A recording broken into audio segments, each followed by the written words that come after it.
بسم اللہ الرحمن الرحیم۔ ناظرین السلام علیکم۔ یوٹیوب ادب چینل قلم قافلہ پاکستان میں ہوں گل بخشالوی۔ ادب نامہ۔ ادب نامہ میں دوستوں کی ارسال کردہ مختصر لیکن دلچسپ اور سبق آموز تحریریں آپ کے حضور پیش کیا کرتا ہوں۔ آج کی تحریر بعنوان تیسری بیوی۔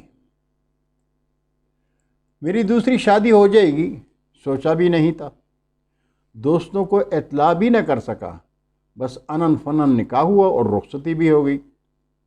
حیرت یہ ہے کہ بیگم نے خوش دلی سے اپنی سوتن کو بہن بنا لیا ہے۔ بچے تو ماں کہہ کر لپٹ گئے، والدہ بھی شاد ہیں۔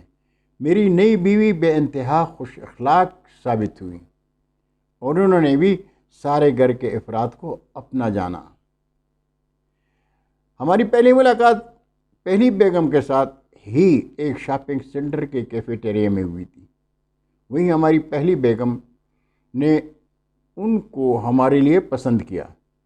کب بات شادی تک پہنچ گئی پتہ بھی نہ لگا۔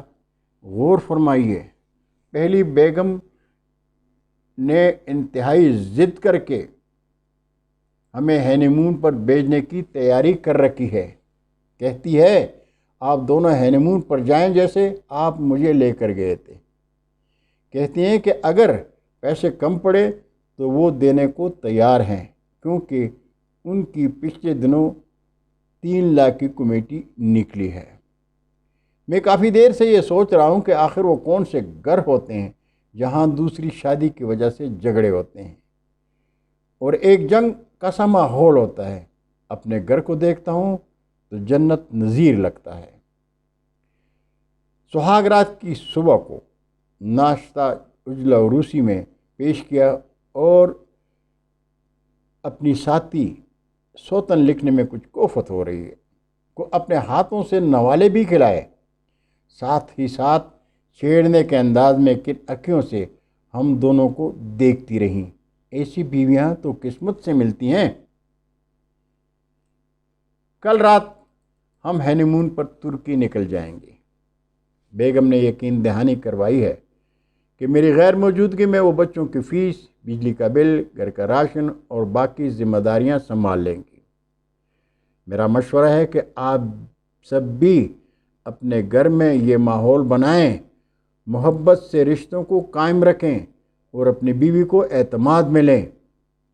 دوسری بیوی ایک دن بعد ہی کہہ رہی ہے کہ تیسری بیوی میں آپ کے لیے خود تلاش کروں گی۔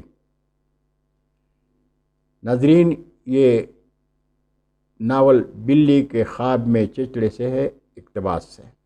بہت شکریہ ناظرین، یہ تھی آج کی مختصر مگر سبق آموز تحریر جو محبت صاحب تحریر کے نام کے بغیر وصول ہوئی اور میں نے آپ کے ساتھ شیئر کر دی۔ انشاءاللہ برقی رابطے میں پھر ملاقات ہوگی۔ جاتے جاتے درخواست کروں گا کہ قلم قافلہ ادبی چینل کو سبسکرائب کر کے دوستوں کے ساتھ ضرور شیئر کریں اور چینل کی گھنٹی بجانا مت بھولیے گا۔